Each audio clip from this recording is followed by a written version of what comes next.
Kenapa tak? Okay. Recording is on. Baik, bismillahirrahmanirrahim. Assalamualaikum warahmatullahi wabarakatuh. Good morning to everybody. Vanakkam. Okay. Baik, seperti yang dijanjikan, Alhamdulillah pagi ini saya berjaya lah memujuk seorang usahawan, yang sememangnya bekas pelajar saya semasa beliau melanjutkan pengajian di peringkat Masters Business Administration in UMK, dan beliau adalah salah seorang kita kata beliau dan juga husbandnya lah antara tokoh jugalah tokoh usahawan juga.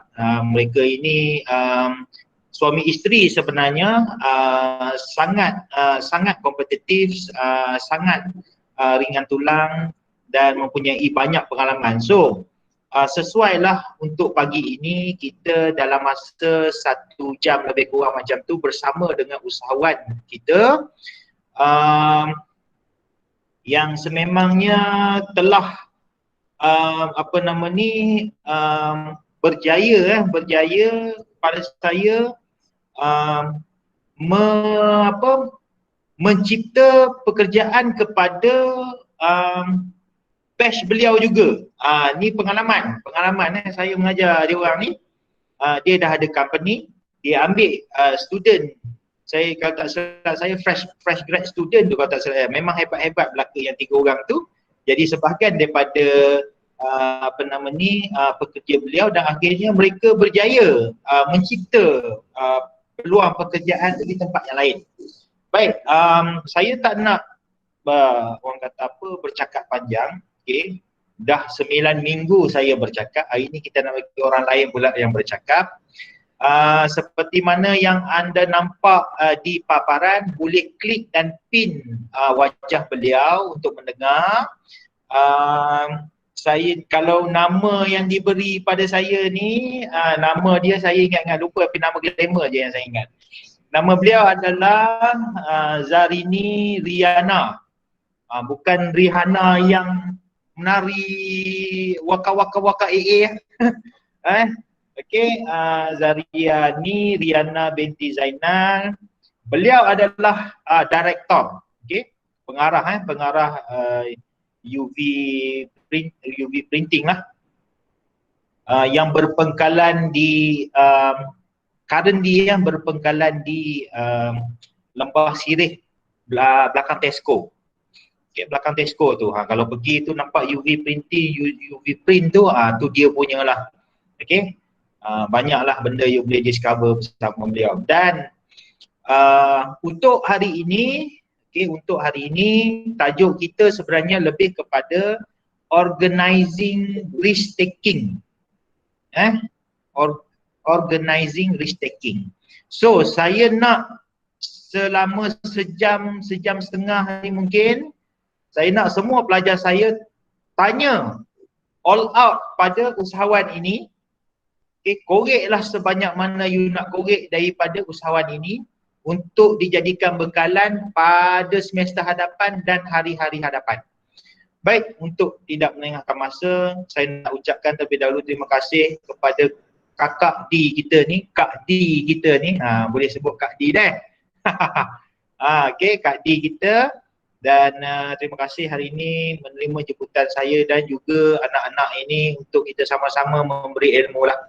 Baik, dipersilakan.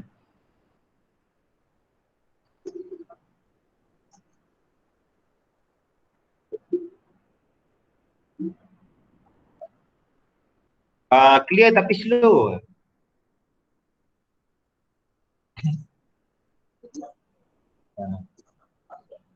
Mic tu kena dekat dengan bibir sikit.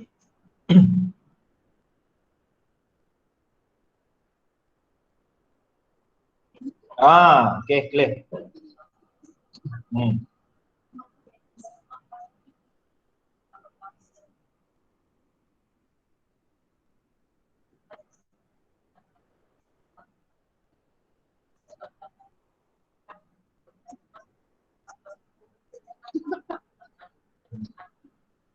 Lambai sikit, lambai sikit.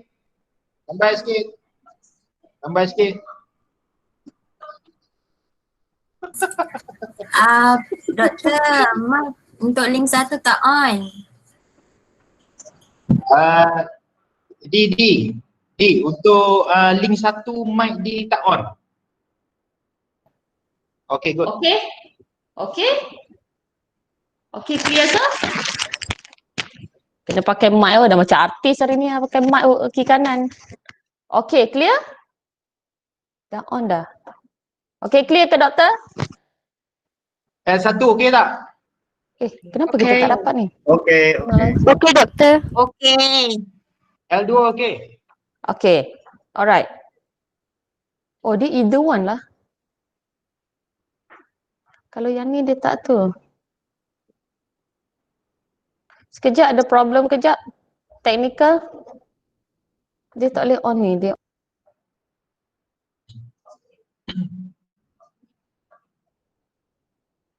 Either one L kejap L2 cuba masuk L1. Masuk L1. Guys, mic ni boleh masuk 100 je ke? Ya doktor, macam tu. okay. Maksimum 100 doktor.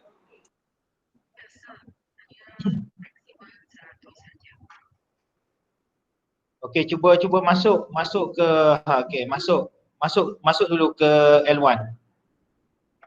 Okay doktor dah boleh buka dua-dua ni on, dua-dua dengar ke? Okey, dua-dua dengar. Okay. L1, L2 dengar. Dengar doktor. Dengar doktor.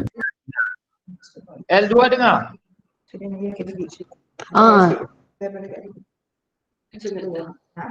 Okey. Yes. Anything respon pada ni pada panel lah. Okay.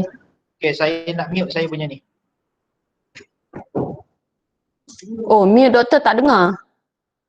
Dia yang tak dengar. Tak dengar doktor mute tak dengar. Saya punya. Okey. Okay, clear. Alright. Okay, sorry for technical error. Biasalah, akak dah umur 40. Tak berapa nak celik IT, sebab ada staff power semua. Okay, straight kita teruskan lah. Okay, nama saya Zarini Riana binti Zainal, tapi biasa orang panggil D lah. Kak D, you can call me Kak D. Panggil D pun tak apa sebab kita pun macam sebaya je lebih kurang. Okay.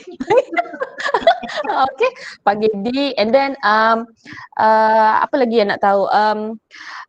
Saya bermula dengan UV Print Station. Tak tahulah kalau ni first sem doktor Saya difahamkan ni first semester untuk degree student. Okay, first and foremost tahniah kerana dapat masuk universiti, seronok, belajar untuk independent, berdikari. 20% from lecturer, 80% from yourself. Bukan macam SPM dulu kan, semua cikgu nak suap. So saya bermula dengan UV Print Station. UV Print Station ni adalah syarikat printing. Kita buat printing mula-mula dulu for the first 5 years. Kita bermula pada tahun 2004. Lepas grad tu terus business, husband lah, suami saya Anif bin Arifin, business printing.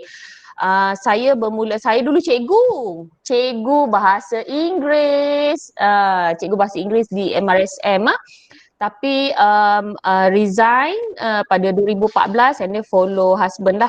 Masa jadi cikgu dulu part time dengan husband. Tapi sekarang kita dah full time. Bermula pada the first 5 years tu, antara produk-produk kita banner, banting, cenderahati, cenderamata, apa lagi, lebih kurang produk-produk macam tu lah, signboard kecil-kecil. Tapi lately lebih kurang dalam the coming 10 years after that, so kita dah move into something bigger.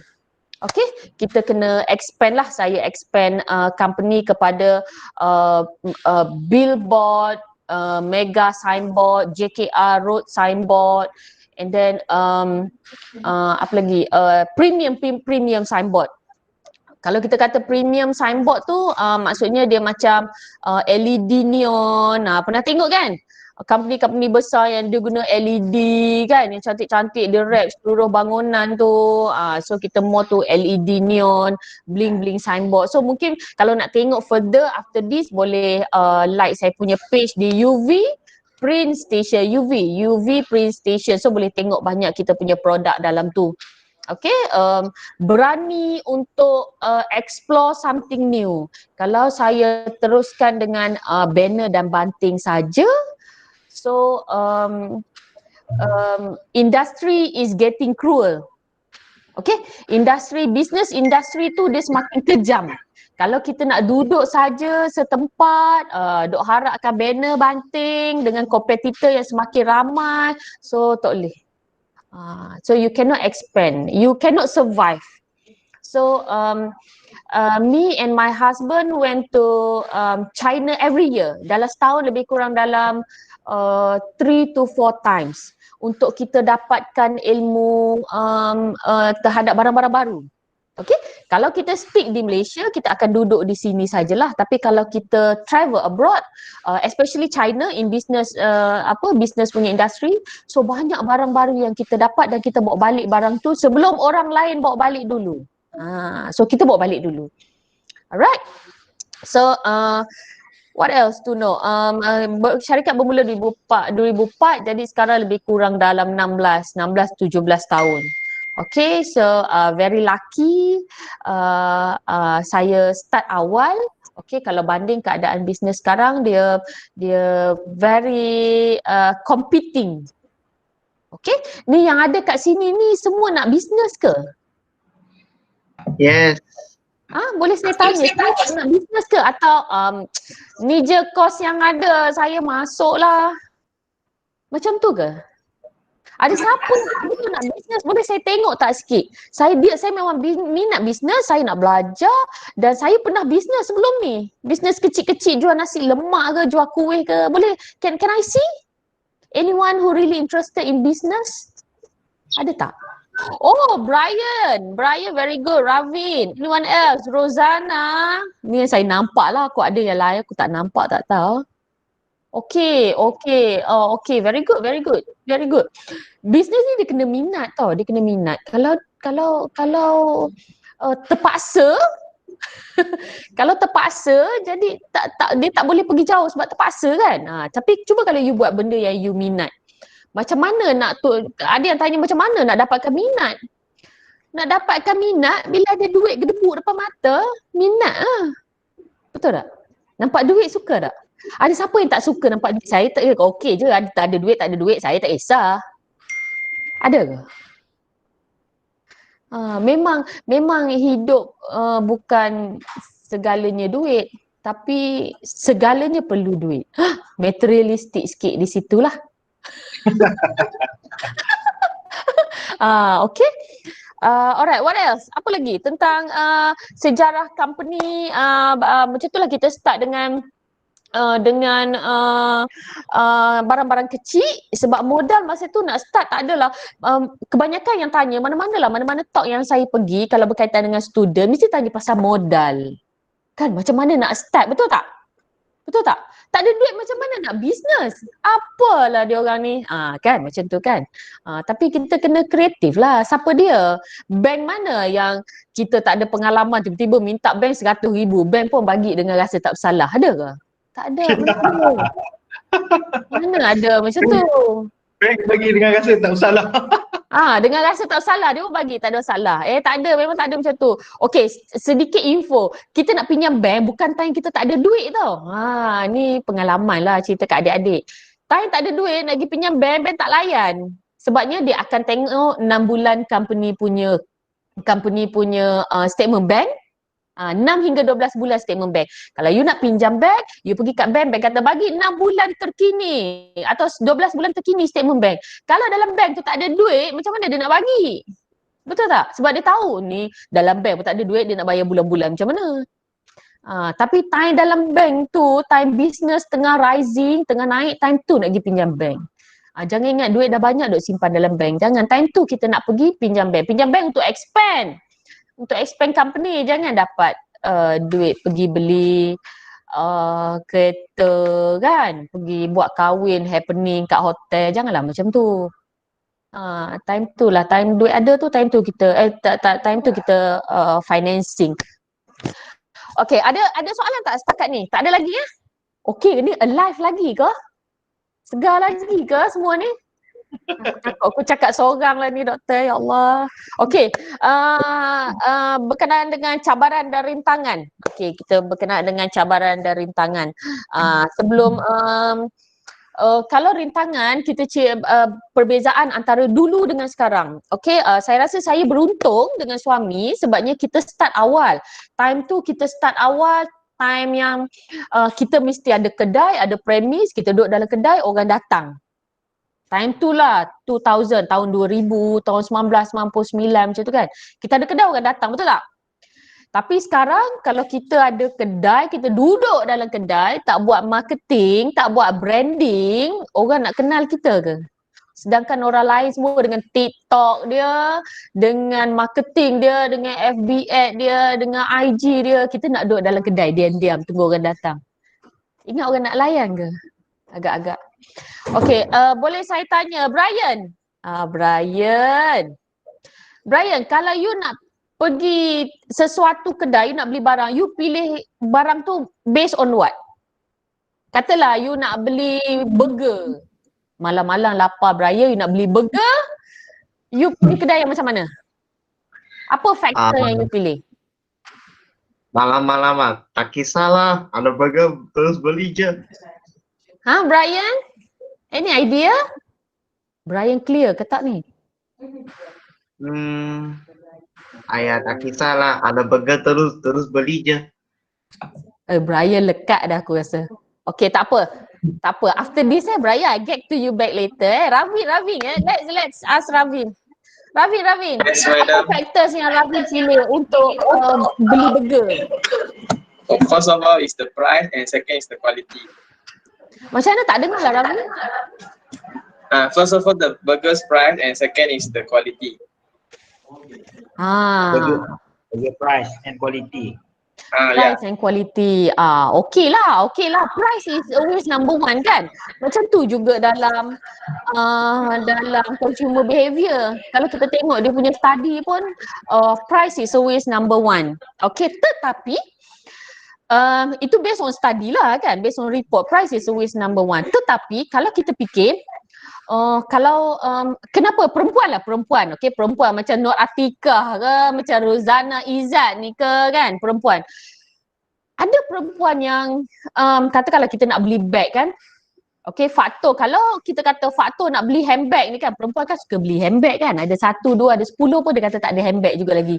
Okay, katakanlah kita nak beli handbag, kalau kita kata based on price, kita takkan beli dah dekat LV tu, betul tak? Betul tak? LV punya bag satu berapa agak-agak? Agak-agak LV punya bag lebih kurang. Nur Atikah sikit. Nur Atikah berapa Nur Atikah? Agak-agak lah Atikah. Berapa Atikah? Paling kurang pun 5,000. Lah tak dengar Atikah. Okey, tak apa. LV punya handbag kita kata handbag LV punya handbag lebih kurang dalam 5-6 ribu kan.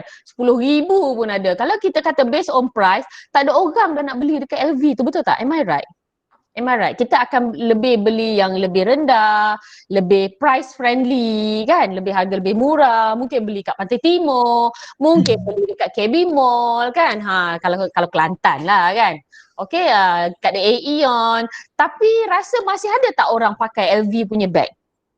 Boleh, ada siapa yang pernah tengok game LV, game maksudnya strategi geng handbag mahal ni, LV lah, Dior lah, Chanel lah, macam mana tak? Ada pernah tengok tak? Lagi dia keluar dah lah barang sikit punya mahal. Lepas tu dia keluar tak banyak. 1 atau 2 limited edition je. Betul tak? Lepas tu orang punya beratur time Black Friday tu. Kalau you tengok lah overseas kan. Kita pun ada kan kat sini. Time Black Friday tu orang punya beratur macam apa nak beli handbag mahal tu. Masuk akal tak kadang-kadang? Masuk akal tak benda macam tu? Kenapa dia buat macam tu? Itu based on berbalik kepada nak start business lah tadi. Kalau kita fikir nak duit, dia tak sampai bila-bila kita tak akan bergerak dan tak akan berjalan. Okey, contohnya kejap lagi kita back to LV punya bag tadi contohnya kita nak start business sekarang punya zaman. Kalau you nak start business, contohnya dropship ke, stokis ke, you cuma perlu ada telefon, you cuma perlu ada line. Betul tak? And then you dah boleh business. You buka you punya FB, you buka you punya IG, you promote kat situ. Dah boleh business tak kat situ? Dah boleh. Sikit atau banyak sales dia bergantung kepada berapa banyak you promote. Kalau you tak update you punya barang, contohnya you jual Tupperware. Okay, Tupperware. Contohnya Tupperware. Kalau you tak update ada Tupperware baru masuk, jenis baru. Kalau you tak update, mana orang nak tahu you jual apa, betul tak? Marketing ni dia kena setiap hari. Setiap hari kena selalu marketing. Itu sebab kita tengok brand-brand besar macam KFC, McDonald, dia marketing kan. Kalau kita fikir logik, dia orang dah ramai kenal kot. McDonald, KFC tu buat apa dia nak marketing lagi. Tapi still nampak iklan dia dekat on TV, betul tak? Betul tak? Iklan dia still ada. Imagine kalau dia tak marketing, kalau dia tak buat iklan tentang dia punya barang. Contohnya macam yang brand-brand kita kata macam dah agak suam-suam kuku apa, A&W ke apa ke. Kan kita macam dah jarang sangat nampak dia punya iklan. So kalau diberi 2 pilihan, tentulah kita pilih yang kita selalu nampak. Macam tu juga you punya produk. Kalau you business, you kena selalu marketing. Jangan jemu dengan kita punya produk. Hanya kita mencintai produk kita sehebat-hebatnya. Okay? Kalau kita sayang kita punya produk, kita kena marketing tanpa jemu. Marketing. Alright? So anytime actually you boleh start business. Yang mana nak start business, boleh start business anytime. Daripada student anytime. Okay? Boleh start dah. Kalau dulu peluang untuk kerja di jabatan kerajaan ni besar. Dan interview pun senang. Masa saya dulu nak jadi cikgu tahun 2000 dulu lebih kurang, hantar resume dekat Mara tu, post dalam lebih kurang 2 minggu ke 3 minggu macam tu, Mara call, panggil datang interview. Sekali interview buat mock teaching tu terus kerja. Kerja? Jadi cikgu? MSM? Saya habis, saya grad lebih kurang macam saya final SEM tu bulan 5, saya hantar resume bulan 6, dalam bulan 8 macam tu, bulan 7 macam tu saya dah kerja dah. Dulu. Tapi kalau sekarang punya interview, dia kena ujian psikometrik dulu. Kan, online kan. Ni kita share lah sikit kan. You akan masuk alam pekerjaan nanti. Lagi challenging tau. You guys tolong wake up. Ada 3 tahun, 4 tahun lagi you nak kerja. Alam pekerjaan you tu is like mountain Lord of the Ring saya rasa. Bukan senang tau. Bukan senang. Tolonglah wake up. Bukan macam dulu. Dulu punya peluang pekerjaan rasa macam macam senang je nak kerja kerajaan kan. Sekarang tak ada. So you have to fulfill yourself dengan all of the business skills so that you boleh grow dalam tu. Kalau you harapkan nak kerja kerajaan, Masya Allah, very competing. You are one in the million kalau dapat. Sekarang lah. Alright. Yelah, nak kena ada degree baru boleh jadi pembantu takbir. Ya Allah, betul doktor tu yang ajar pra tu. Yang ajar pra, Masya Allah, pra tu degree holder Betul. Kalau dulu orang tak belajar ni tak banyak. Banyak ni sikit je orang yang belajar ni sikit je. Jadi dia punya competing tak kuat. Sekarang yang ada degree tu lebih banyak daripada yang SPM. Rasanya lah lebih kurang macam tu lah. So semua ada degree. Tanya ni ada degree. Kalau kita buka for open interview, kalau kita buka untuk hiring people tu, yang datang semua degree hebat-hebat. Result tak payah cerita lah. Semua 3.5 and above. Tapi yang 3.5 and above tu yang lagi aku risau nak ambil. Sebab dia buku, dia very book based. Experience dia kita tak tahu. Tapi yang berbuku saja ni pun saya risau juga. Pastikan kita bercampur lah dengan dunia luar yang hijau tu. Janganlah duduk rumah saja. Okay, doktor, anything to ask doktor? Ada apa-apa lagi ke? Environment. Itu tadi berkenaan dengan. Teruskan je. Nanti budak-budak yang tanya. Teruskan je. Teruskan je. Okay. Tadi doktor ada bagi list lah few questions. Satu berkenaan dengan environment environment, apa dia cabaran dalam environment sekarang, berbeza. Mungkin kita boleh buat perbandingan antara dulu dengan sekarang. Cabaran first kali, cabaran sekarang adalah pada pendapat saya adalah competitors tu sangat mencabar. Kita tak boleh nak expect kita seorang je bisnes dalam dunia ni. Saya seorang je yang boleh buat banner dengan banting. Orang lain tak boleh buat. Tak ada dah, zaman macam tu tak ada. You ada mesin besar macam mana sekalipun, orang lain pun ada. Jadi macam mana kita nak overcome the problem? Okay, competitor macam saya bagi tahu tadi, nak buka bisnes printing ni, you ada telefon, you ada line, and then geng-geng graphic designer tu pula, okay, yang belajar graphic designer tu, dia boleh design. Dia terus boleh bisnes. Dia buka page dia sikit, and then dia akan datang kepada kita untuk print. Okay, sebab saya punya industri sekarang, we are more to manufacturing. Kita more to perkilangan dan kita producing barang. Okay, so geng-geng student ni yang banyak yang dah start business ni, dia design, dia ada customer dia buka page dia, lepas tu bila ada order, dia akan hantar pada saya, pada kita. So ni adalah antara kompetitor, tapi sebenarnya kalau nak ikutkan dia bukanlah kalau pada pendapat saya lah, okay, kalau bandingkan dengan kita, dia bukan not really our competitors lah. Okay, sebab kita dah more to manufacturing produk. Okay, kedai saya di Lembah Sireh dekat Tesco tu, and then kilang saya di Pekalan Cepa di industrial area. Okay, so kita more to belakang tabir, kita produce, kita punya, saya punya customer, kita ada dua jenis customer, satu yang walk in, yang direct to us, and then another one is agent. Agent ni kebanyakan yang company printing yang berskala kecil lah. Okay, yang mungkin tak ada mesin lagi. Okay, so dia orang akan hantar pada kita. I can see something lah tadi. Kak Di, apa bahasa Melayu? Bahasa Mandarin tak? Bahasa Mandarin? Ada thanks tu, Brian tanya Kak Di boleh cakap bahasa Mandarin tak? Janganlah Brian. Satu hal lah aku nak belajar bahasa Mandarin, tak boleh. Tapi sebab dia tanya boleh cakap bahasa Mandarin, tak boleh Brian. Tapi kita nampak sebab kita banyak, macam saya berulang-alik ke China kan, dah lama dari 2007, 2008 dulu kita berulang-alik. Jadi faham lah kalau macam husband tu okey boleh lah kan. Macam saya faham nak cakap balik tu tak reti. And then apa yang kita buat, anak yang sulung tu saya hantar ke sekolah Cina. Tapi tak lama lah, dalam 3 tahun. 3 tahun macam tu, darjah 1, darjah 2, darjah 3, darjah 4, darjah 3 kalau tak silap. Okey, jadi anak akan jadi penterjemah. Mami dia cakap macam ni. Jadi bawa anak lah. Mak nak belajar. Anak sebagai mediator.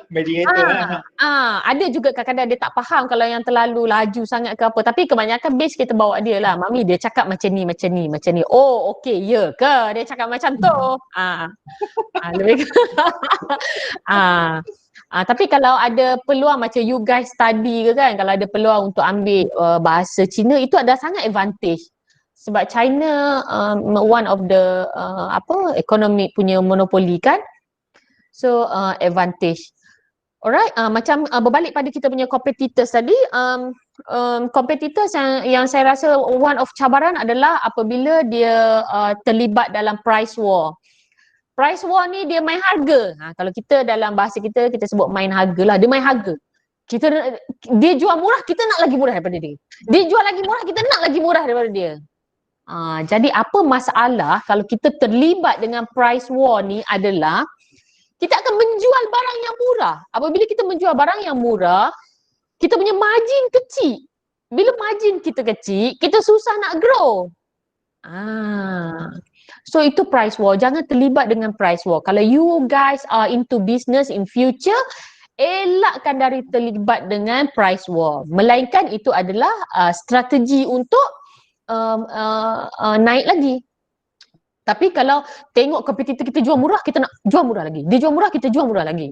Then your product would be not really that quality lah, jawab dia. Sebab kita costing dah mahal, barang raw material dah mahal, and then nak jual murah, jadi takkan nak kerja amal.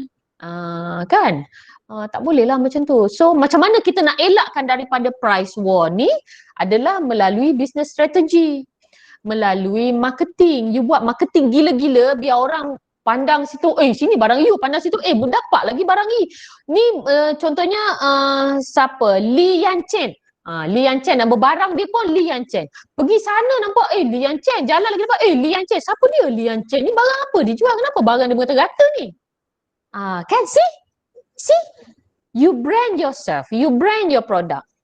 Itu sebab saya kaitkan dengan marketing tadi. Jangan nak bisnes tapi duduk bawah meja. Mana orang nak tahu? Kan? So kita kena keluarkan diri kita, keluarkan produk kita. So macam tu kita nak lawan daripada price war ni adalah melalui marketing and branding. Bila orang nampak barang kita merata-rata, orang akan tertarik. Okay, kalau ikut Law of Attraction punya buku, geng-geng insurans takaful ni, dia orang guna Law of Attraction punya buku, 100 kali orang dah nampak barang kita, baru dia akan beli pada yang ke 101. Macam mana tu? Dia kena nampak nama kita 100 kali dulu, baru 101 tu baru dia akan beli. Itu Law of Attraction punya ni punya research. Okay, satu tadi competitors dari segi environment, the second one environment punya cabaran adalah customer. Customer dari segi dia tidak follow SOP company kita. Contohnya. Okay, customer ni kita suka customer, mestilah kita bisnes mesti kita suka customer kan. Saya selalu bagi tahu staff saya, kalau kita nampak orang jalan nak masuk kedai tu duit. Itu adalah duit. Dia bukan orang, dia adalah duit. Dia macam duit. Dia macam duit sedang melayang-layang nak masuk kedai kita. Bila dia dah masuk, maksudnya kita dah menang satu perkara. Sebab dia masuk dah ke kedai kita berbanding kedai-kedai lain. Dia masuk dah kedai kita. So, terpulang pada you macam mana you nak close the deal. Nampak je dia masuk duit lalu, duit. Itu sebab saya ajar staff saya didik staff saya supaya orang masuk je, Assalamualaikum cik, selamat pagi, selamat datang, sila duduk cik. Kalau cik dekat cik lah tu. Apa ni cik lah. Mana cik, aku nak tengok cik. Cik, Dr. Sofi nak tengok. And again, okay, ni saya perkenalkan saya punya PA yang maha hebat. Buat review sikit macam mana nak tarik orang masuk tu cik. Doktor suruh buat preview macam mana nak tarik orang masuk. Selamat datang okay. Selamat datang. Macam mana? Macam mana cik, kau nampak orang macam mana? Okay. Assalamualaikum, selamat datang. Boleh saya bantu cik? Cik nak buat apa? Banting, banner, billboard, semua signboard, kita ada. Semua kita ada. Kalau signboard cik nak buat saya buat apa? Dah ada design. Belum ada design? Tak apa, tak banyak risau. Kita boleh design. Kemah kemah. Cik ni saya punya classmate masa kita study MBA. Ada dua orang, yang satu cik, satu Dafi kita panggil. Dua orang ni masa saya study MBA dalam kelas, daripada awal niat saya, husband kata pergi sambil belajar tu cik cari yang mana elok sikit, yang skill supaya kita boleh serap masuk dalam company. So dalam tempoh 3 semester, saya buat MBA 3 sem. 3 sem tu macam nak Dr. Sofi tahu macam nak pengsan rasa. 3 sem je buat MBA, satu subjek ambil 5-6 subjek. Nak gila kejap. Okay, saya dah nampak dah 2-3 orang yang kita tengok macam ada talented ni yang kita boleh serap. Okay, staff ni dia ada macam-macam jenis staff, tapi kita nak, kalau boleh kita nak staff yang boleh bagi tahu kita apabila kita silap, boleh suggest pada kita apabila kita blur, apabila kita tak tahu nak buat itu ini. Okay, why not boss, why not kita buat macam ni, why not kita buat macam ni. Okay, why not, okay tak apa, I cari resource dulu dalam petang ni, I akan balik, kita akan briefing. Kita nak staff macam tu. Staff yang semangat, yang very energetic. Kita tak nak staff yang tunggu kerja. Kita tak nak macam tu. So saya identify Cik dan Dafi ni diorang, so sebelum habis saja final sem lebih kurang macam tu, so kita offer lah. Kita offer untuk join terus kita punya company, jangan bagi dia menganggur lama-lama, sebelum orang lain ambil, kita ambil dulu. Itu peluang. Satu lagi Dafi sekarang adalah saya punya bermula dengan staff lebih kurang dalam 2 tahun macam tu. Dafi bermula dengan staff, but now dia adalah my partner. Okay, kita partner sebab dia punya RAM dia laju sangat, jadi kalau kita biarkan dia sebagai staff, kita rasa kita rugi. Jadi dia boleh create dia punya dunia sendiri, business sendiri, dan staff sendiri. Dia boleh buat dunia dia sendiri. Jadi kenapa kita nak halang dia? Let him grow. Begitu juga dengan yang lain-lain. Okay, ada dia punya kelayakan, dia punya kepantasan, so kita let him grow.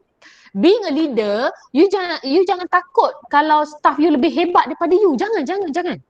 Sebab kita takkan boleh sentiasa nak jadi hebat. So kita kena ambil staff yang hebat ni untuk support kita. Kan macam akak yang dah tak berapa nak muda ni, macam IT tak berapa nak hebat sangat, so kita ambil staff-staff yang hebat-hebat IT ni pergi support kita. Okay, kita nak itu dia boleh sedia, kita nak ini dia boleh sedia, kita nak itu dia boleh sedia. Okay, so macam Cik lah, tengok Cik tadi dia macam mana dia review customer masuk pun takut. Macam tu lah. So untuk saya implementkan benda-benda ni, selamat datang Cik, apa yang kita boleh bantu, Cik, Cik nak buat macam mana, Cik nak buat macam ni, okey Cik boleh duduk sini, Cik nak pilih kursi sini boleh, nak pilih kursi merah boleh, kursi biru pun boleh. Untuk saya implementkan staff saya cakap macam tu, ambil masa 6 bulan tau. 6 bulan. Bukan kata kita boleh hari ni ajar, esok staff boleh buat. Tak macam tu. Okay, jadi kalau macam dekat Kelantan ni, kita ada satu tempat yang nama dia Happy Home dengan Ten. Kat luar saya tak tahulah ada ke tidak. Tapi kat Kelantan dia ada Happy Home dengan Ten. Happy Home dengan Ten ni, bila kita masuk je kedai dia punya jual baju-baju, dia akan selamat datang Cik, selamat datang. Jadi saya bawa staff saya, masa tu kita base di Kuala Krai. Saya bawa staff saya masa tu ada lebih kurang 5 orang. Jom kita pergi Happy Home hari ni. Saya kena buat apa Kak Di? Okey, tengok macam mana dia sambut kita. Kita masuk je, selamat datang. Kita keluar je, terima kasih, datang lagi. Lepas tu patah balik. Kita masuk lagi. Selamat datang. Kita patah lagi. Betul dah. Robot ke apa? Kita kena sentiasa buat R&D. Lepas tu tanya staff dia yang duduk dekat pintu tu. Dek, memang awak kena cakap macam ni ke? Betul Kak, memang kena cakap macam ni. Kalau awak tak cakap, tu CCTV ada. Bos akan tengok everyday, petang atau malam bos akan tengok kita wish atau tak. Oh, macam tu dia buat. Jadi saya pun masuk. Budak-budak ni dia tak greeting macam tu. Budak-budak ni. Dia selamat datangnya, ni saya. Gitu. Masuk. Yelah, geng-geng BTS semua ni kan. Aduh, ya. Okey, ada soalan ni daripada Randy ni, apakah jenis mindset Puan dalam menjalankan perniagaan ini selama 16 ke 17 tahun ni lah? Okay, mindset macam saya bekerja dengan suami, so that kita ada second opinion. Okay, kita tak boleh bisnes seorang-seorang, shop sendiri, barang kita paling hebat dan dunia, tak boleh. Kita kena sentiasa dapatkan feedback, lebih-lebih lagi kelemahan. Macam saya dengan husband, kita sentiasa discuss. Okay, pasal rumah lah, tapi 9 to 6 tu kita kena, dan saya akan panggil dia boss. 9 to 6 tu memang saya akan panggil dia boss, supaya kita punya environment tu, kita yang setkan diri kita sendiri, environment kerja, dan kita pandang dia sebagai boss kita, bukan husband. 9 to 6. Okay, so balik tu kita king lah. Silap pula. Okay. King is always king. Okay, jadi mindset benda pertama yang untuk kita kekal dalam industri, macam ikut daripada business punya curve. Business punya curve tu antara 1 hingga 5 tahun. Kalau you boleh survive within these 5 years, you akan terus. Kalau you tak boleh survive, biasanya tahun ke-3, tahun ke-4, tahun ke-2 tu you akan collapse. Okay, tu business punya curve secara teorinya. Jadi untuk survive dalam 16 tahun ni bukan senang. Benda apa mindset, benda pertama yang paling kita kena ada pada saya dan diri dan suami adalah positif. Kita kena sentiasa positif. Positif. Kita kena sentiasa cuba. There is no shortcut to success.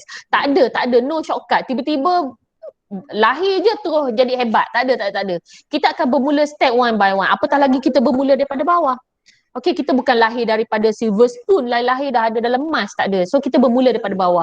So kena positif.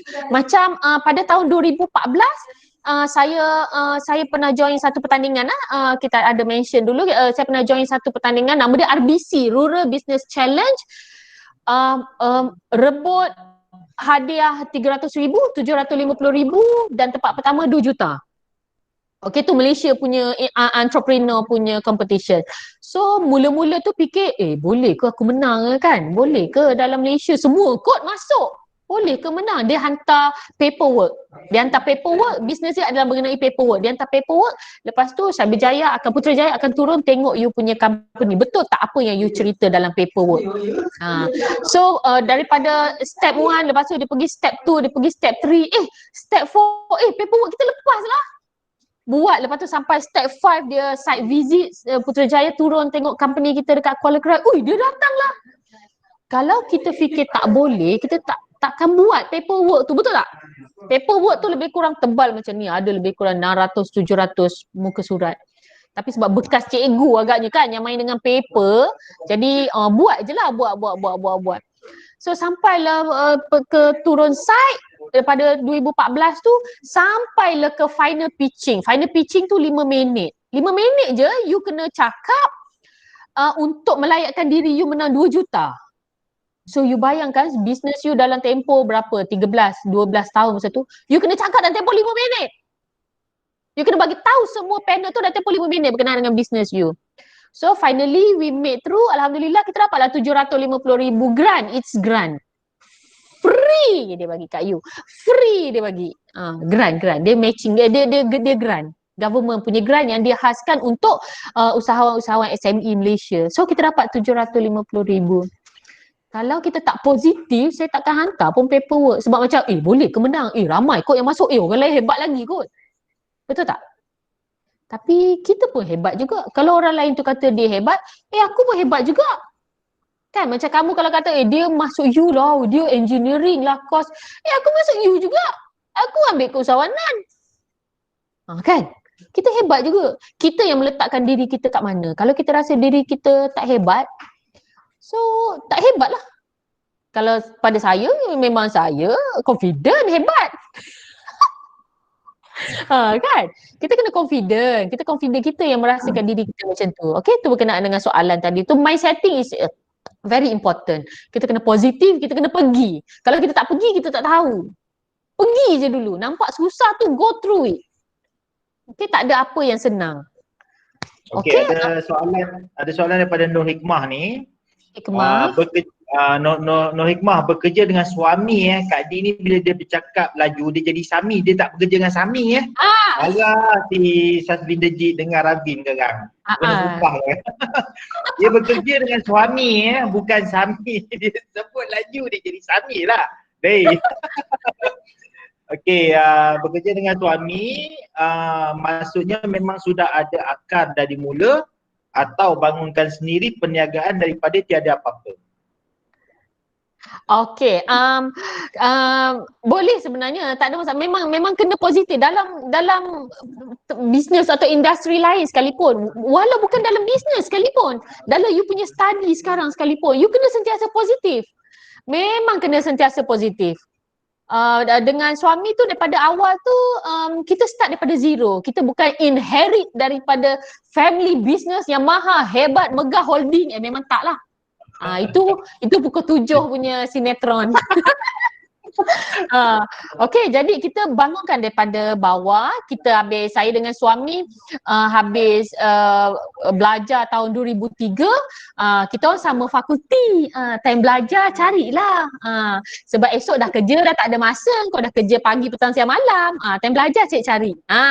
Jadi so jumpa dengan suami, kita sama fakulti, cuma husband saya meskom, dia geng-geng jurnalis, geng-geng wartawan, geng-geng TV3.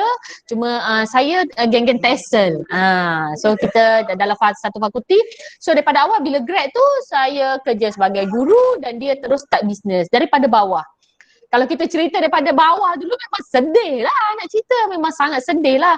Dulu start bisnes 80 sen je dek sehari. Balik aja daripada sekolah tanya husband, macam mana hari ni? Okey bisnes, berapa yang dapat? Dapat hari ni 80 sen. Okey, sebab dulu dekat kawasan kampung kan ada budak-budak main basikal kan. Jadi nak tampal stiker dekat basikal. Kita orang kan buat stiker dulu. Jadi tampallah stiker kat basikal BMX dia tu, 80 sen.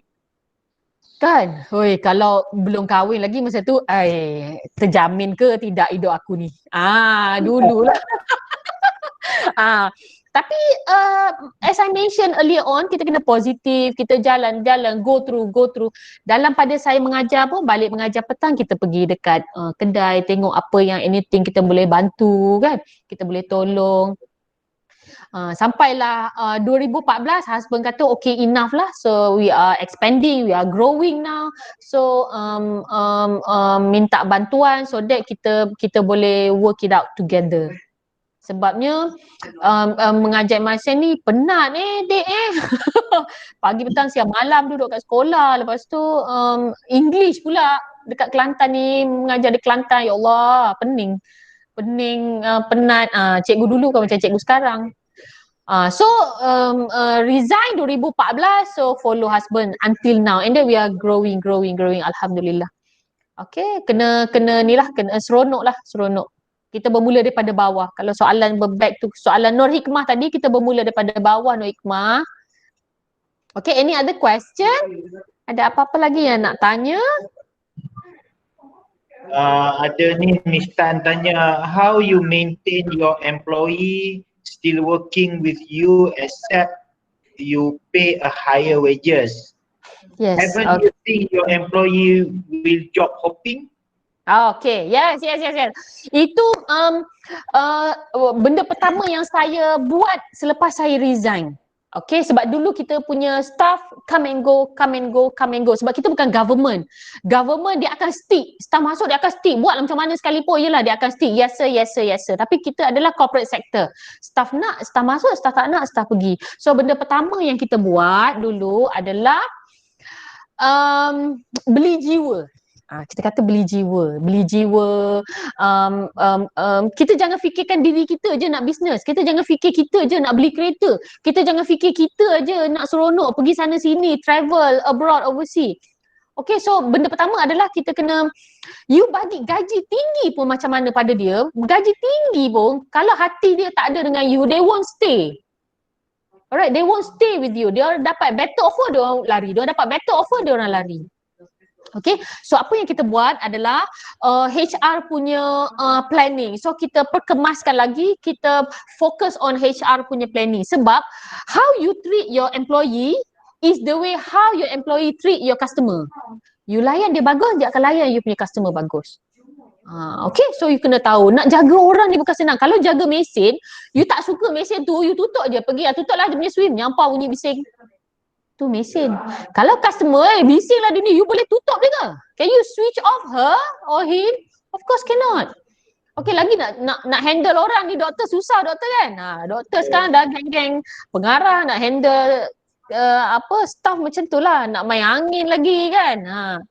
So kena fokus dekat situ. Apa yang kita buat, kita ada daily activity, kita ada weekly, kita ada monthly dan kita ada yearly.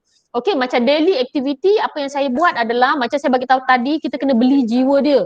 Kena tanya dia sihat ke tidak, kalau dia dah kahwin, wife dia macam mana, anak dia okey ke tidak, dia kat rumah ada beras ke tidak, kat rumah dia ada gula ke tidak, dia makan apa, rumah dia macam mana, mak ayah dia ada ke, tak ada lagi ke, kita kena tanya. At least kita tahu background kita punya employee tu siapa, dia macam mana. Kita jangan hidup hidup dekat dunia kita sendiri. Sebab dia orang bekerja untuk kita. Dia orang dapatkan duit untuk kita. So kita kena get into their life jugalah. So apa yang kita buat adalah weekly activity. So briefing lah, morning briefing. Pagi sebelum start kerja kena ada morning briefing lebih kurang dalam 5 minit atau 10 minit. Cukup, tak boleh lama-lama. Lama-lama dia sembang menjadi. Okey, lebih kurang dalam 5 minit, 10 minit semua okey, tak ada yang MC, semua tak ada yang masalah, sakit mata ke apa, tak ada ke? Okey. Kalau okey, semua then weekly activity kita kat sini kita buat bacaan Yasin. Setiap Khamis kita buat Yasin. And then dalam bacaan Yasin tu kita akan buat potluck. Potluck is where setiap staff tu dia akan bawa makanan dia sendiri. And I prefer them to cook. Biarlah sedap ke tak sedap ke, masin ke, tawar ke, tapi dia bawa apa yang dia masak. Tu baru dia punya feel bangun pagi nak kena masak nasi goreng hari ni sebabnya hari ni ada potluck, aku nak buat nasi goreng hari ni. Kita pakat-pakat rasa lah, sedap-sedap lah. Tak sedap nak buat macam mana, dia dah di tim kita kan. Makanlah yang tak sedap tu, telan je lah. That's how we create the bonding. So setiap Khamis kita ada bacaan Yasin. And then saya pernah panggil ustaz, majoriti kita staff saya adalah Islam lah. Jadi kita panggil ustaz untuk lebih kurang dalam 2 jam macam tu. Untuk ustaz bagi tazkirah sikit. Masa yang sebelum ni kita ada panggil berkenaan dengan solat. Sebab ada nampak macam staff celah-celuk sikit solat kan. So kita panggil lah ustaz, bagilah tazkirah dalam 2 jam. So ustaz duk cerita pasal solat kan. Yang mana tak pernah pergi ceramah tu, duduk semua. Kita berhentilah kejap kerja dalam 2 jam. Okey, dengar apa yang tazkirah hari ni berkenaan solat, ada berkenaan puasa, berkenaan macam-macam lah Nabi, macam-macam lah. Okey, kita isi pengisian dia. Pengisian hati dia. Maksudnya kalau sebelum ni dia tak pernah pergi dengan ustaz ceramah sepanjang hidup dia, contohnya lah kan. Jadi dia kerja dengan kita, dia dengar benda tu dan dia setiap minggu dia kena baca Yasin dengan kita. Dia tahu ke, dia tak tahu ke, dia kena sekali. Kalau tak tahu, mestilah dia rasa malu. So that dia akan balik, dia akan betulkan, sekurang-kurangnya betulkan bacaan dia, cuba. Okay, so kita ada celebration, birthday celebration. Kita ada macam yearly, kita ada family day dengan team building. Okay, family day seboleh-bolehnya kita akan peruntukkan, kita akan buat paperwork untuk family day. Seboleh-bolehnya kita akan buat di luar. Macam sebelum ni biasanya kita buat on the beach, ada kita pergi Cameron. Macam macam last year kita pergi ke Kundasang. Kita pergi ke Kundasang Sabah, okay. I buat punya staff pergi Kundasang, okay. Sepatutnya doktor tahun ni kita pergi Jepun, okay. Saya. Okay, ada soalan daripada Ravi ni, what kind of future planning that have in your business plan? Any extending of your business to the other state in Malaysia? Yes. Expanding. Now we are expanding and we are growing. Okay, macam dulu, macam saya bagi tahu dulu kita more tu signboard kecil-kecil kita buat kan. Tapi sekarang kita producing a very high quality and premium signboard. Tu yang macam saya bagi tahu tadi, premium signboard is like LED neon. Kalau korang pergi Kota Baru ni, depan KB Mall tu ada satu bandar raya Kota Baru, bandar raya Islam yang gilanya besar. So kita buat. It cost about 50,000 macam tu. So we are into that kind of industry. Kita tak fokus pada banner, banting, cenderamata dah. So we are growing into very something big. Macam saya bagi tahu tentang LV tadi. Kalau kita fikir, ada ke orang nak beli LV ni? Ada ke kalau masuk tempat LV yang satu beg harga 10,000, ada ke orang nak beli? But yes, memang ada dia punya market dia. Ada orang yang lagi mahal lagi dia beli. Tu geng-geng Datuk, Datin, Tan Sri, Puan Sri. Okey, ada. So satu contohnya, kalau kita nak fikir perbandingan satu beg LV tu bersamaan dengan 1,000 beg biasa. Betul tak? Harga tu berkenaan dengan bersamaan dengan 1,000 pieces beg biasa. So kenapa kita nak kejar pada 1,000 pieces beg biasa yang bagi nak erak menjual marketing ni? Baik kita fokus pada satu barang harga 10,000. You boleh close dia, you boleh close je deal tu, you dah dapat 10,000 ke atas confirm dalam tangan. Baik fokus yang macam tu. So we move into that kind of strategy. Kita move kepada strategi yang nak jual beg LV 10,000 tu. So kita kena branding. Okay, daripada dulu nama company adalah Cry Design Sendirian Berhad. Sebab owner dia husband berasal daripada Kuala Krai. So kita guna nama Krai Design Serang Berhad. Tapi apabila kita move into that kind of business world, LV punya business world tadi, tak boleh nak sebut Krai Design tu. Nama pun Krai dah. Orang sebut pun Krai dah. Tu yang kita tukar kepada UV Print Station. Okay, UV tu adalah mesin UV. Mesin UV tu yang kita dapat daripada pertandingan yang saya cerita kita menang 750,000 lagi, berharga 400,000 mesin tu. Mesin UV, dia panggil mesin UV lah kalau dalam kita punya printing industry. So kita dapat mesin tu, jadi sekarang ni untuk dekat Pantai Timur hanya kita sahaja yang ada mesin UV tu 10 kaki. Company lain ada tapi dia kecil mungkin dalam 4 kaki, which is they cannot produce bigger product. So hanya kita yang ada. Apabila kita yang ada, orang pergilah marketing tempat lain sekalipun, dia hanya akan boleh print dekat kita sahaja. Okay. So kita kena move industry. Tam Waisun ni tanya, what is your term and condition based on hiring employees? And then is it your mindset can be used into other industry?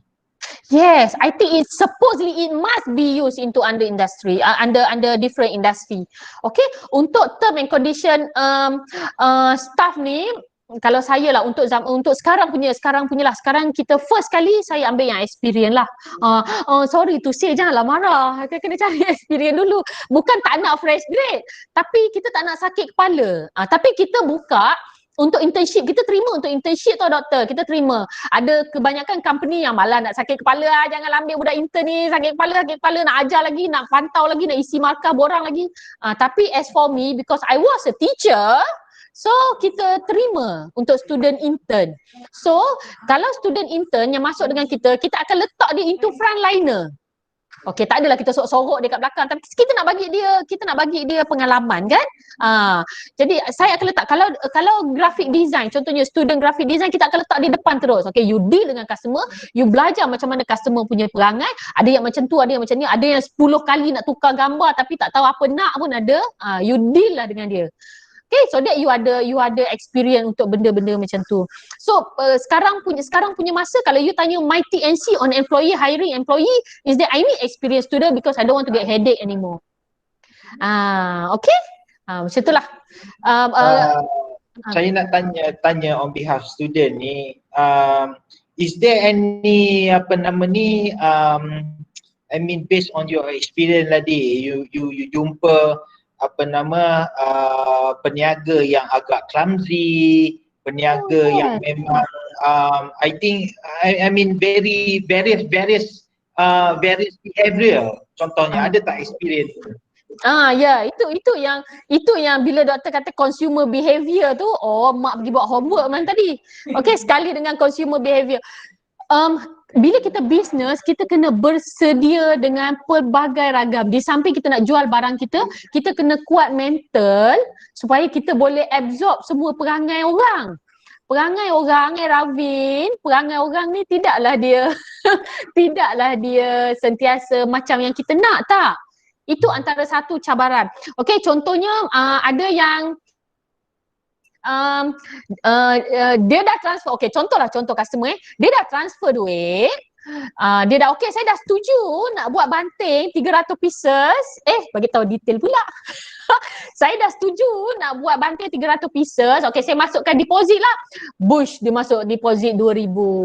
Lepas tu dalam tempoh 10 minit dia hello balik, saya tak jadi buat lah return sekarang, saya nak refund sekarang, saya punya deposit. Lepas tu bila kita check deposit dia IBG.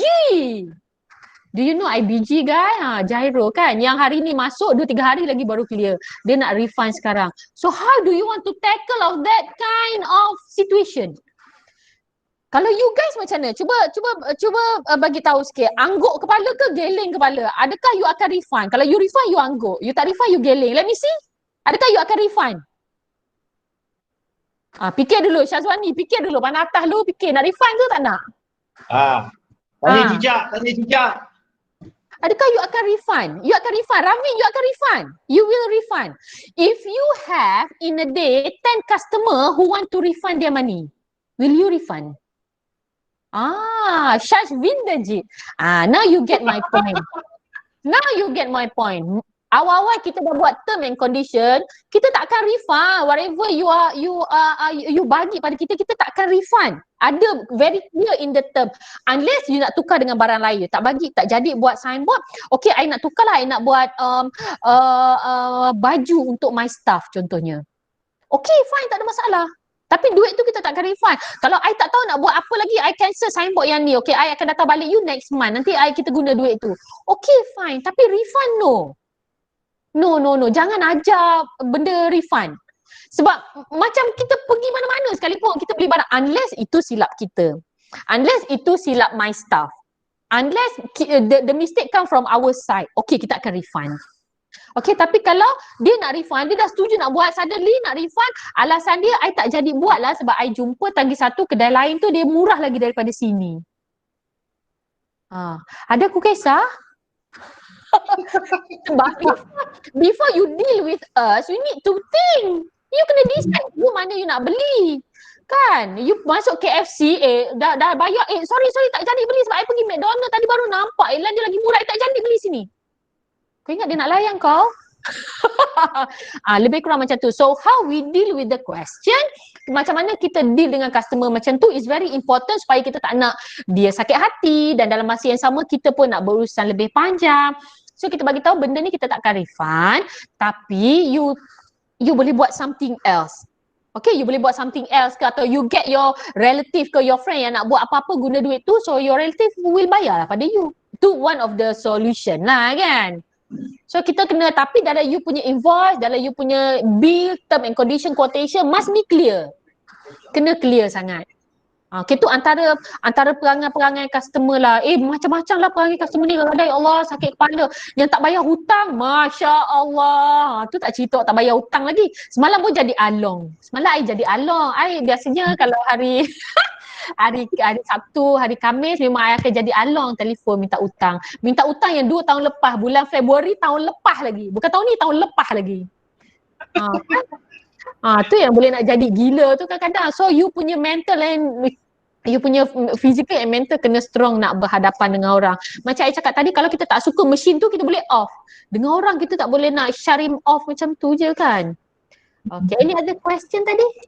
I hope answered you Dah ada daripada Paraj ni.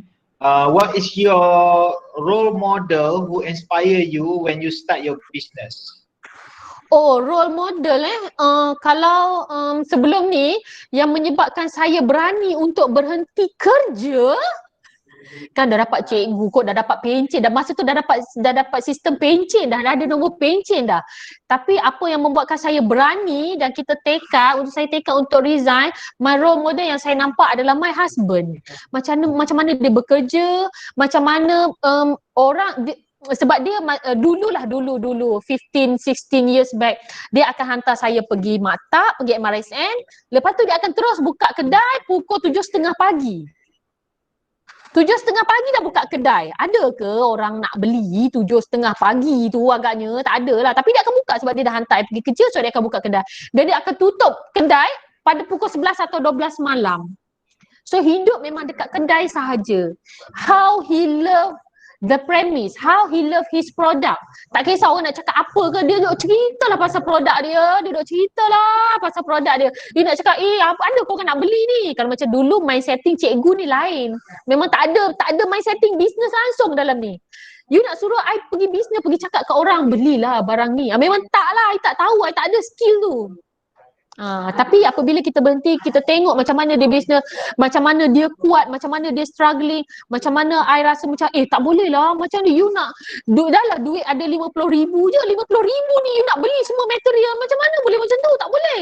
Tak apa, kita boleh, kita akan buat. Bam, labur kat situ. Beraninya dia ni dengan tak tahu apa-apa lagi pergi keluar duit macam tu. Tapi he's very insisting. Bos kan, I show you the owner of UV Station kerja dengan suami kan seronok lah, tapi ni sekarang masa kerja kena panggil bos lah. Bos sini bos. Nak tengok bos. So this is my boss. Sebab ada yang tanya. Dr. Sophie. Okay, so this is my boss. AKA my husband after 6. Up to 6. Okay, so we work together lah. We work together. So kebanyakan saya punya idea tu jarang selari dengan dia. Idea saya kebanyakannya cross, very cross. We have a very different ideas selalunya. Kalau yes boss, ya betul boss. Boss nak buat ni, ya betul boss. Boss nak buat macam tu, ya betul boss. Sangat hebat boss. Memang tak lah duk kat situ je lah jawab dia. So idea kita kena ada second opinion. Kalau dia rasa dia betul, kenapa pula yang betul macam tu? Kenapa patutnya you buat macam ni? Okay, sebab takkan ada staff lain yang boleh buat macam tu kan, yang boleh cross dia. So kita cross. Kalau rasa benda tu tak betul, cross je. Okay, kenapa tak buat macam tu? Kenapa tak buat macam ni? Kenapa nak wasting time kat situ? Kenapa nak wasting money kat situ? Contohnya. Okay, any other question? Sebab I tak boleh nampak you punya soalan dalam ni. Kalau I nampak, I boleh baca je terus. Any other question? Cuba dibuka klik dekat teks tu. Chat ada. Oh, now I see. Sorry lah anak-anak. Suka kau Atika? Baru nampak. Okay, Boss Handsome. Ya Allah, Boss Handsome Brian. Memanglah tu sebab akak sambar terus masa sempat tu. Brian, tanya boleh. Lagi mau tunggu lah. Jangan bagi peluang tu sebab kita nampak peluang grab terus. Kita lambat Brian. Itu kau tak nampak tu gari dekat bawah kaki tu. Kita kena ikut sebab antara salah satu faktor kenapa saya berhenti masa tu, bos dia dah start buka interview untuk PA masa tu, 2014 tu. Dia dah start buka interview untuk PA, kau bayang kan? Tu semua adalah jalan-jalan menuju ke jahanam. Jadi kita pun okeylah, berhentilah kerja. Okeylah, berhentilah. Okay, fine. Nak berhenti tu ambil masa 2 tahun. 2012 lagi dia suruh berhenti, macam sayang kan kerja kan. 2012, 2013, last kali final 2014 sebab I nampak dia buka interview, staff dia bagi tahu. Bos dah buka interview untuk PA. Okay, fine, notice 3 bulan. Okay, from your perception, what is a successful business? Accept and earn profit. Successful business is when your staff is success as well in their life. In my perception, you ask my perception, my perception is like that. I love my staff very much. Okay, so bila dia berjaya, kalau dia kata dia nak beli, maksudnya dengan bekerja dengan kita, dia boleh beli motor. Kalau yang fresh grad tu kan, dia dengan bekerja dengan duit gaji kita, dia boleh beli motor. Dengan duit gaji kita, dia boleh beli kereta. Dengan duit gaji kita, dia boleh hantar mak ayah dia pergi umrah. So that what success is. Kita tak boleh nak berjaya seorang, nak pergi travel abroad, kita-kita je, bos je. Sedangkan staff kerja bergerak-gerak. So staff success is my success as well. So kita pun buat untuk staff, kalau macam ada dia orang nak pakai duit kan, sometimes dia orang nak pakai duit. So kalau dia orang akan buat surat, and then kita akan bagi pinjaman berlesen. Macam ada my case staff last year, dia buat pinjaman mara, jadi ada lebih kurang 6,000 yang dia kena bayar.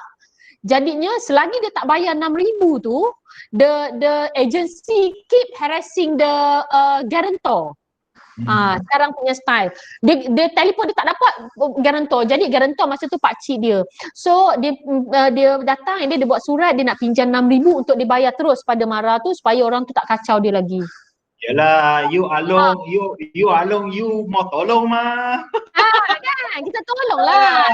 Kita kill 2 birds in 1 stone dalam masa yang sama. So kita buat agreement apa benda semua secara elok. Kita akan potong gaji dia tiap-tiap bulan berapa yang dia mampu. Jangan sampai gaji dia 2,000, you nak potong 1,000. Dia nak makan apa dengan anak bini lagi. So okey lah, okay, berapa you mampu? Okay, 500 bulan mungkin boleh puan. Okay, fine, kita buat 500 bulan. So dalam masa yang sama, kita pegang dia dah. Betul tak? Dia pun sangat bagus, sangat hebat. So jangan biar, kalau tak you nak kena ambil orang baru, you nak train lagi, sakit kepala setahun 2 tahun lagi. Okay, so what is the welfare you give to the company? Welfare macam tu lah, macam tadi antara benda-bendanya lah. So kita last 2 years kalau tak silap, kita bawa kita punya staff kita pergi umrah, manager kita bawa pergi umrah. Okay, yang mak ayah dia tak pergi lagi, yang ayah mertua dia tak pergi lagi, dia pergi dah. So apa dia rasa? So masa nak pergi tu, dengan dia buat makan seorang kampung datangnya, dengan dia nak pergi, mak ayah, mak mertua semua packing bajunya, apa dia rasa? You rasa seronok tak kalau you boss? You rasa seronok tak nak bawa dia? Kan? So kita pernah bawa staff kita pergi Australia, kita pergi Perth. Sebabnya me and my husband we love travel. So we love travel. So sambil kita nak travel tu bawa anak-anak, kita bawa lah staff kita sekali. So ada staff yang tak pernah, macam last year kita pergi ke Kundasang, ada 4-5 orang staff yang tak pernah naik flight. So you bayangkan, sebab you bayar dia punya tiket, dia boleh naik flight. What do you feel? You tengok macam mana takutnya dia nak lalu dekat immigration tu.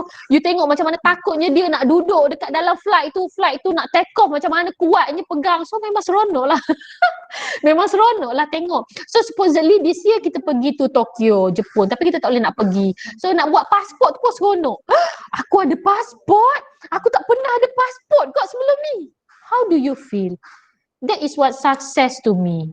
Sebab staff bukan orang yang senang. Staff semua kebanyakan orang yang susah, kan? Dia orang cuma ada pasport je. Kak D, do you believe every industry should treat their employees like a big family? Yes, exactly. Memang. Sebab kalau macam yang saya cakap tadi, you bagi gaji tinggi macam mana pun sekali, if you tak beli dia punya hati, you tak wujudkan persekitaran yang seronok, okay, you tak ada bonding, tak ada buat family, team building. So memang dia akan tinggalkan you lah. Tu je. Alright, so memang paling penting. Kak D, mindset boleh.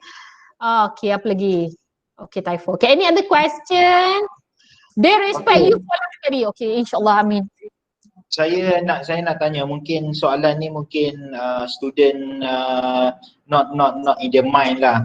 So since we having the hit by pandemic COVID-19 and then we realize that all organization take advantage or take their risk to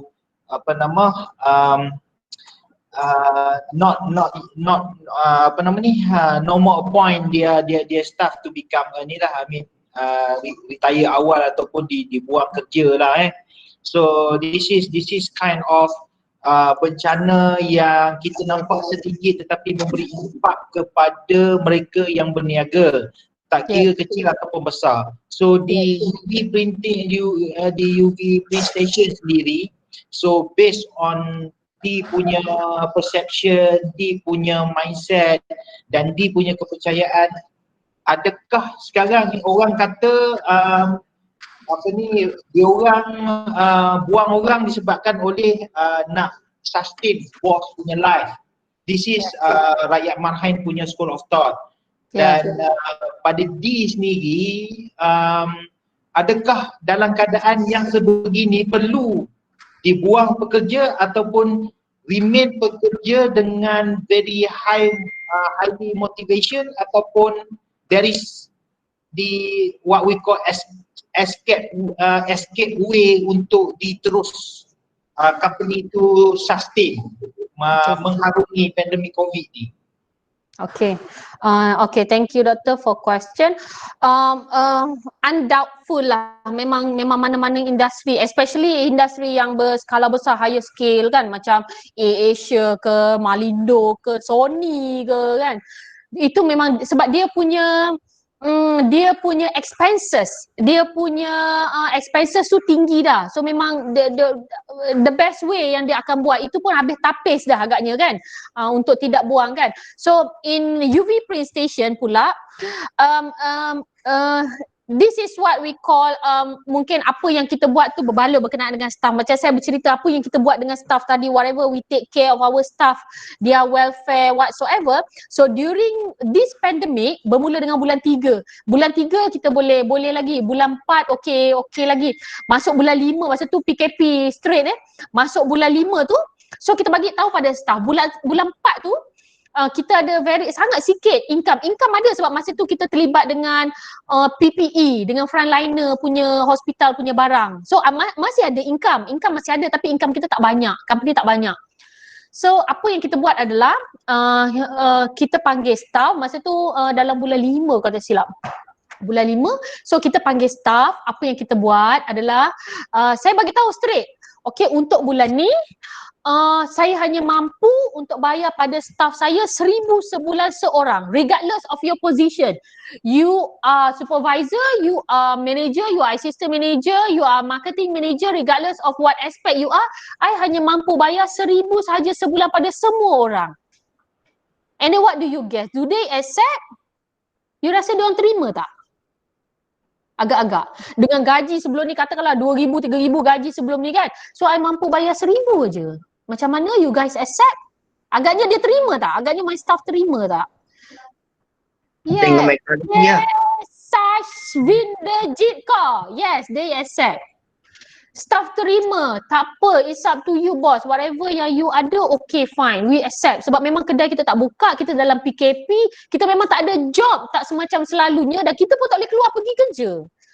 So kami pun tak boleh nak bantu you untuk dapatkan duit. So okay, no problem. Ada 1,000, so kita terimalah 1,000. Kalau sebelum ni gaji 3,000 ke, 2,000 ke, 2,000 lebih ke, kita terima. Kalau you willing to pay 1,000 pun okay. And what surprised me more, there are few staff, I punya staff ada lebih kurang 17 orang. Tapi ada few staff yang text me, Kak Di, if the company have not enough money this month, no problem, you don't have to pay us a salary. Sebab kita pun memang tak keluar, kita tak kerja, so kita bertahan apa yang ada. Kalau you rasa macam tak boleh, tak mampu nak bayar gaji, so fine, it's okay for this month, no problem. Apa you rasa? Apa you rasa? Mungkin berkatnya sebelum ni kita tolong dia kot. Agaknya kita tolong mak ayah dia ke, kita buat apa, agaknya mungkin dia feeling tu bersama dengan kita. So dia text, alhamdulillah. One of it is Cik, my Cik just now. Cik banyak duit, saja dia je kerja tu. Cik banyak duit, Dr. Sofa cakap. Cik baru beli kereta So staff kata okay, no problem. Sebab kita memang tak ada income. Masa tu still PKP lagi. Okay, bulan 5 tu. So kita apply dengan KWSP, SOSO. Kita apply for SOSO yang bantuan apa benda nama tu. So kita apply, so luckily lah staff kita bayar semua SOSO, KWSP kan. So kita boleh guna lah. Kalau company yang tak bayar KWSP SOSO, dia cannot apply yang baru ni bantuan kerajaan. So kita apply, so bantuan kerajaan masuk. So alhamdulillah rezeki. So kita bayar the next coming month, bulan 6 dan seterusnya tu dengan bantuan yang masuk daripada SOSO. PPN lah tu. So they manage to get full salary lah. So kecuali sebulan je tu, bulan 5 aku tak silap, yang saya bayar semua 1,000. Itu je yang kita boleh bertahan. So 1,000 lah kan. So sebab expenses gaji je kita dekat 30,000 lebih lah, dekat 30 lebih macam tu. Macam tu lah doktor. So alhamdulillah kita tak buang staff. They manage to be with us through thick and thin. Brotherhood. Lu buat brother. Sama-sama naik kita value lah dia, alhamdulillah.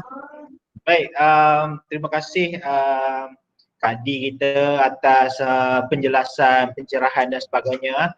So kita tengok gelagat usahawan ni sebenarnya bukan senang Betul. Membina daripada macam seolah-olah kita menanam benih. Okey, macam mana kita jaga benih tu sehingga dia menjadi pokok yang membuahkan hasil. Betul. Jadi untuk nak menjadi satu karakter ataupun satu credibility yang baik itu sangat susah. Sebab dunia usahawan ataupun dunia bisnes ni sangat kejam, cruel sangat kejam. Itu yang kelas saya yang sebelum ini kita, kalau you tengok yang saya tinggalkan video tu, company ikan bilis, so-called company ikan bilis, company jagung, company paus dan sebagainya. So everybody makan sesama spesies.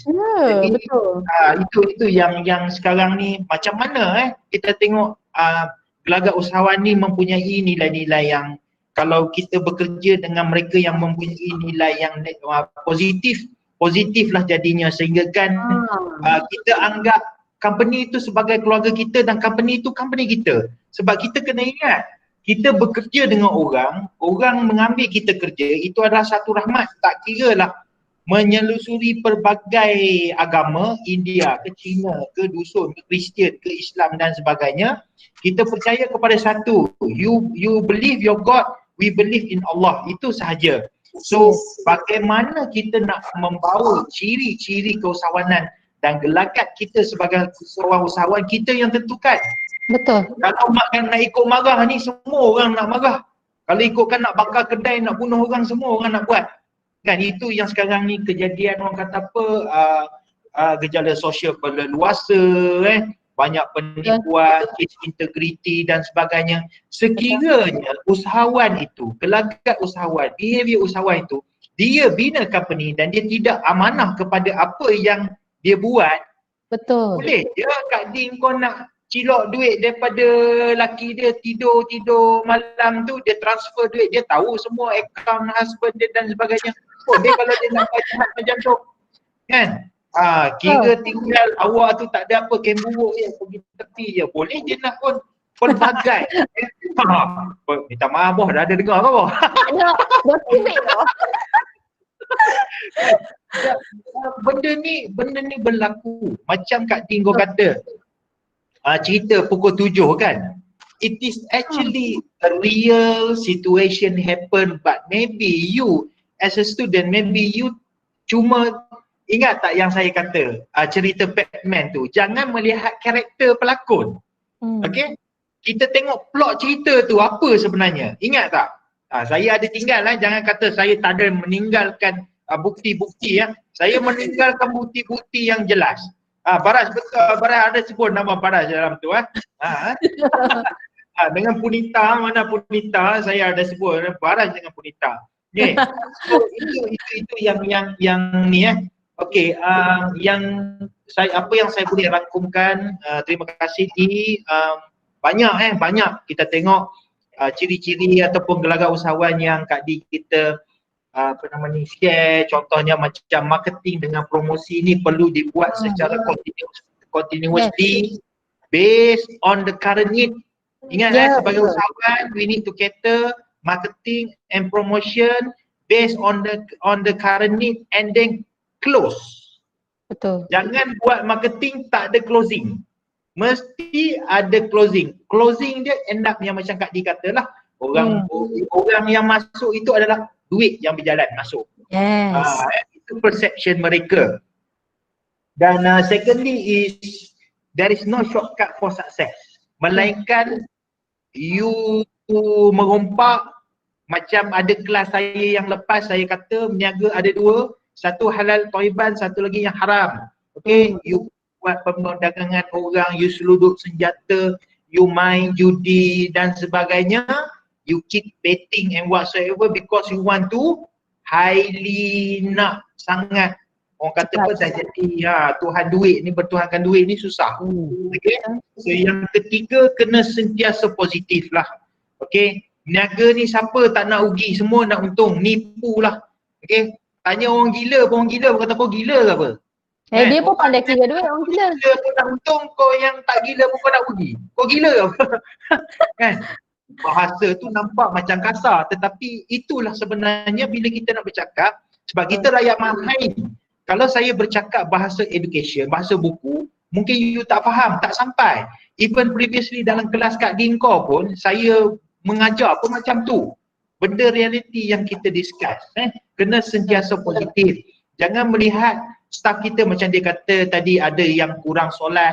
Dia panggil lah ustaz ke mana. Yang India panggil lah Tok Sami Bubat ke apa, yang Cina ni panggil lah dia punya Sami Buddha dia ke Sami apa tu. Ketuk dia. Selalu ketuk loceng kan, ketuk kepala dia. Bagi keluar si dia punya idea-idea tu. Kan? Dan yang keempat ni, bekerja ataupun working ni never ending never ending until the last breath of you lah.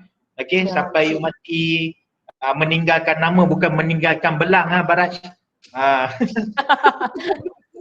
Okay, so yang kelima, please you need to have your a very mulia lah, big responsibility to your staff. Okay, so what comes around goes around. Kita hidup ni macam roller coaster.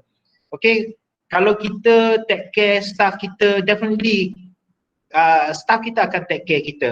Okay, kita bekerja sebagai family. Itu gelagat-gelagat yang baik. Dan yang terakhir tu macam saya kata tadi tu spiritual lah. Okay, spiritual. Tak kira lah kau bawa agama apa sekalipun, dia mesti ada baik dan buruk. Okay, jangan sesekali orang kata apa, membuat, kalau bahasa biasa ni, jangan duk buat najis dekat tempat kerja kita lah, jangan duk buat kotor lah, maksudnya macam tu. Sebab tempat kita cari kerja ni satu tempat yang mulia. Okay, jangan bila kita diambil bekerja, kita kata apalah benda lah bos ni macam tu apa semua. Dia bos kot. Kan, bukannya kau duduk dalam company dia, kau tu bos. Bukan macam tu. Dan kalau base daripada pukul 10 tadi Kak Di bercerita tu, kita tengok susah payah dia tu nak menghidupkan dan menjelmakan satu company yang cukup baik, dan kita duduk dalam situ tolong jahanamkan company dia. Kan? Bos mana tak marah? Betul tak? Sadinderjit. Kan? Kau pun lah sekali keluar juga apa nama ni kau punya ni. Dey, kan? Kalah super. Marah kan? Itu barangnya. Memang kita tengok lah itu yang tanpa pergi semua terbang tu. Kan? Yang saya cerita tu. So company ni bila kita buat, dia adalah anak kita, baby kita. Kita kena jagalah macam mana rumah kita besarkan kita, macam tu lah company kita. Ibarat macam kita bagi makan, kita cari duit untuk besarkan company sikit. Berniaga jangan ikut orang. Ikut pace kita. Ya, betul. Cerita dia. Macam Kak Din kau pun dia ikut pace dia setara mana. Kalau dia ada cukup barang, baru dia pergi one step ahead. Jangan gelojoh. Jangan gelojoh. Yang banyak yang ada ni gelojoh. Itu yang terjolok tu. Okay. So just nice 11.30. So thank you very much Kak Di. Okay. My best student juga, sampaikan salam pada director Cik Ani, lama tak mengopi ni. Sayangnya sebenarnya saya berniat juga untuk bawa pelajar-pelajar saya ni buat industri visit ke kelang baru mereka di taman perindustrian di belakang PC tu. Sadly say lah, you all tak dapat pergi, saya je dapat pergi kat belakang rumah saya. So saya boleh ambil lah, ambil rakam tu kan. Ni lah dia, korang tengok terliur je lah.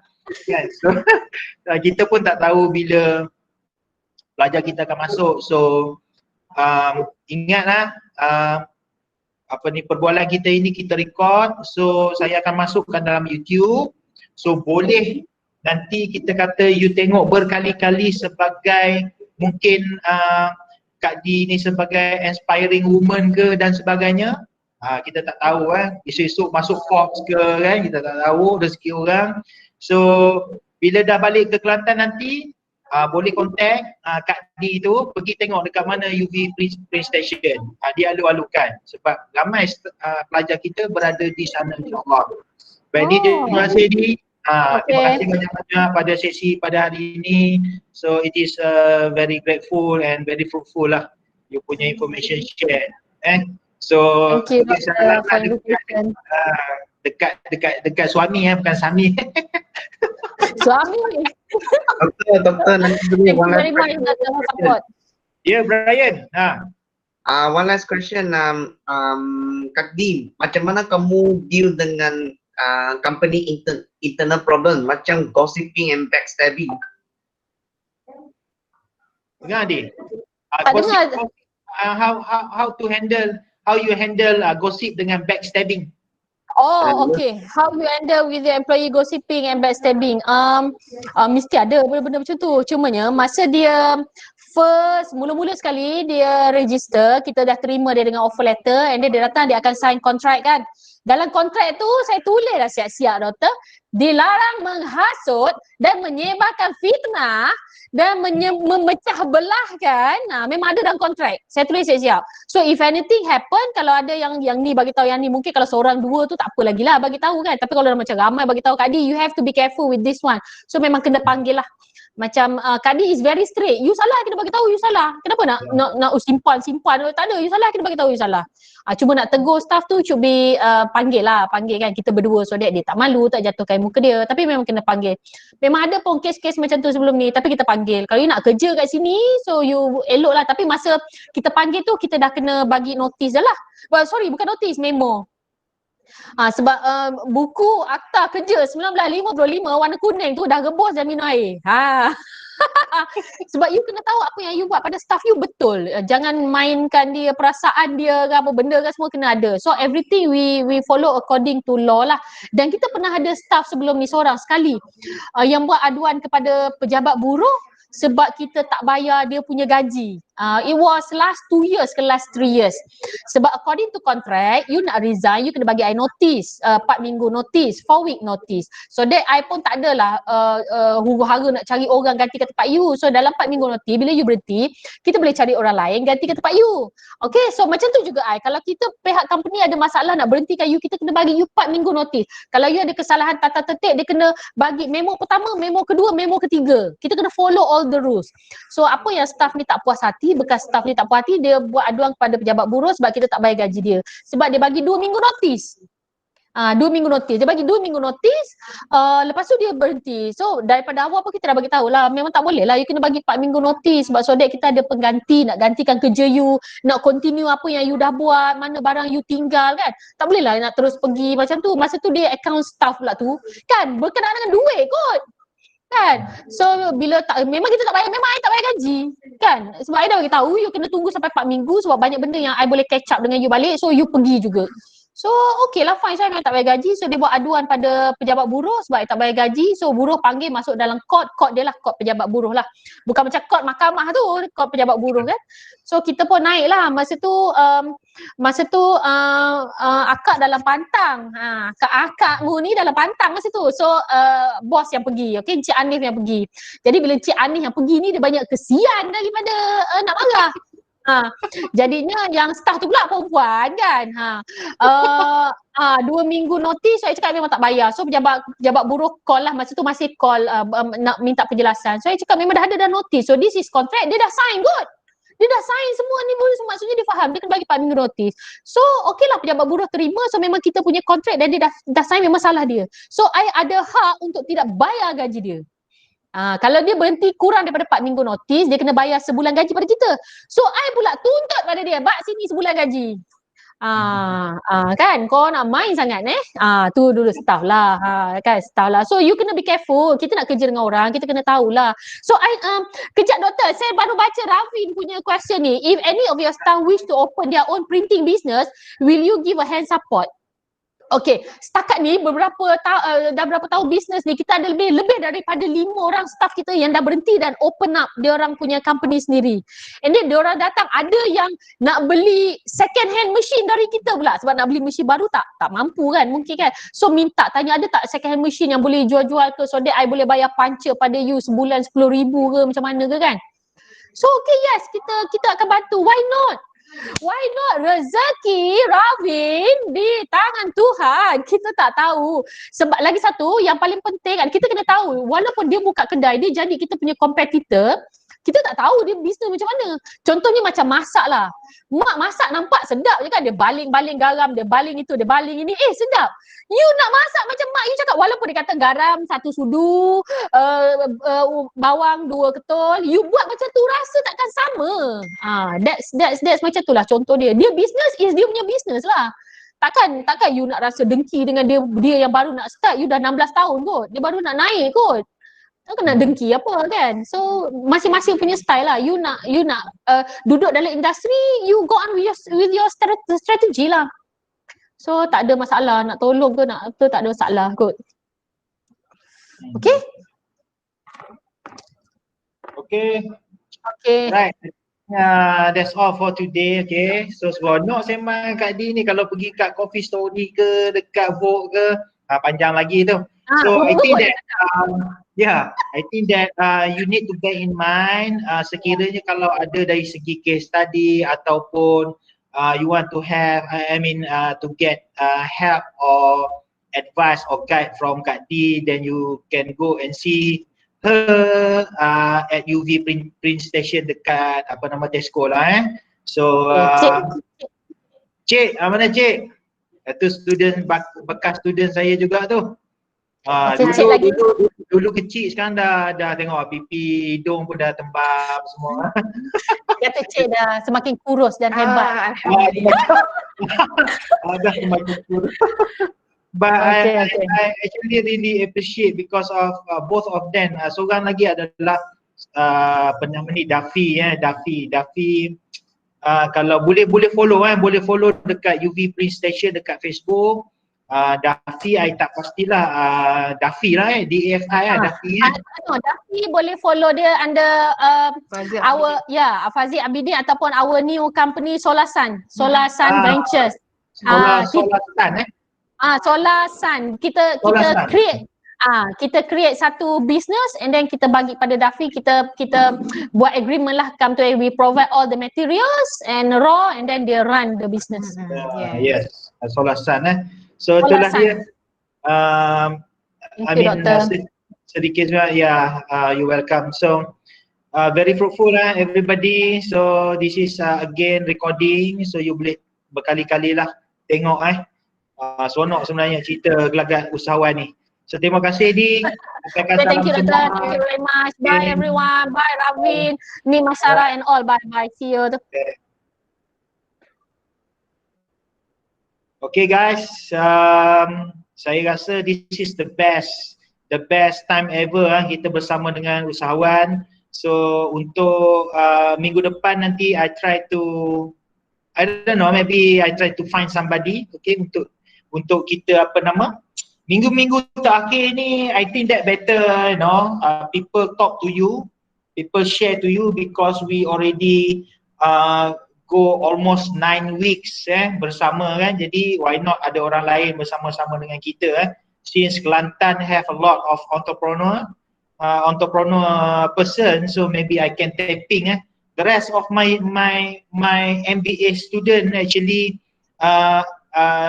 they achieve a lot, okay. Kebanyakan yang mana habis MBA dekat UMK ni semuanya naik pangkat. Okay, kita ada pegawai immigration yang telah dinaikkan pangkat pergi ke Putrajaya, pegawai siasatan dalaman, kita ada lawyer, kita ada macam-macam lah, okay, agensi bersama-sama dengan kita termasuk LSTN dan juga KWSP lah So terima kasih kerana hadir kelas pada hari ini. So itu adalah sebahagian daripada gelagat usahawan yang kita dapat tahu dan kita dapat kenal macam mana So terima kasih banyak-banyak. Jaga diri masing-masing. COVID masih lagi berleluasa.